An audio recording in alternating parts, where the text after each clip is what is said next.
अब हमारी यात्रा शुरू हो रही है कटरा से भवन के लिए और सब रेडी हैं। जोर से बोलो। बड़े ही भाग वाले होते हैं वो लोग जिन्हें माता रानी बुलाती है। चल तो पड़े थे हम बहुत फैशन वैशन करके। बबीता और मम्मी तो पहले ही हार मान गए, उन्हें कराया घोड़ा। रास्ते में खाते पीते हुए चले क्योंकि इतना ज़्यादा थक जाते ना, हमें तो चलने की आदत भी नहीं है, लेकिन फिर भी रास्ते का एंजॉय करते हुए। सबसे ज़्यादा हिम्मत इस हमारी छोटी सी बेटी में थी, बबीता की बेटी में। खैर हम लोग अर्धकुंवारी पहुँचे। सोचा अर्धकुंवारी पर जाकर थोड़ा सा आराम करेंगे, लेकिन वहाँ पर क्राउड होने की वजह से हमने आराम नहीं किया।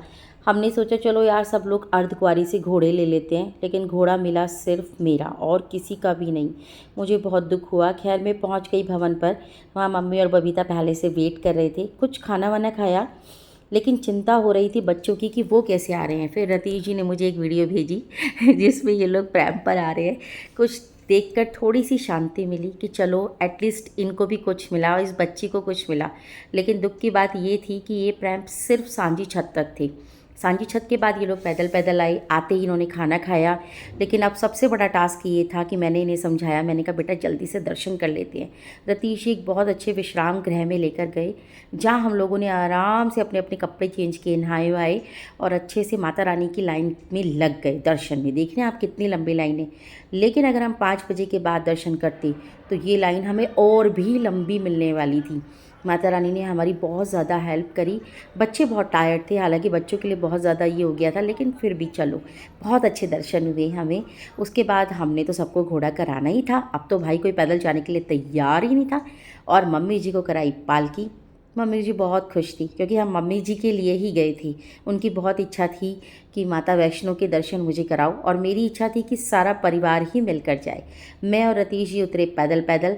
रास्ते में मिले बहुत ही माता रानी के फ़नी फ़नी भक्त। देख रहे हैं आप, बड़ा मज़ा आया इनको देखकर तो।